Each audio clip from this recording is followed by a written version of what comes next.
Berikan senyuman terindah Bapak Ibu sekalian serta doa restu untuk kebahagiaan Evi Zahara dan Rizky Rinaldi. Untuk Linto dan Dara Baru berjalan perlahan tapi pasti menuju pelaminan. Kepada Linto Baru dan Dara Baru serta kedua orang tua kami persilakan. Dara Baru bernama Evi Zahara, lahir di Pelimbang pada tanggal 7 Juni tahun 2000. Merupakan putri pertama dari 4 bersaudara.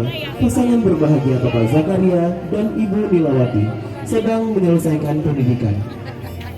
Linto Baru bernama Rizky Rinaldi, lahir di Pelimbang pada tanggal 4 Maret 1996. Merupakan putra pertama dari 7 bersaudara. Pasangan berbahagia Bapak Mardani dan Ibu Aklimawati.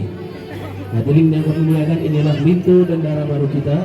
Berikan senyuman terindah Bapak Ibu sekalian yang sudah berhadir untuk kebahagiaan kedua mempelai. Di belakang Linto dan Dara Baru ialah orang tua dari Dara Baru, Bapak Zakaria dan Ibu Nilawati selaku tuan rumah pada hari ini.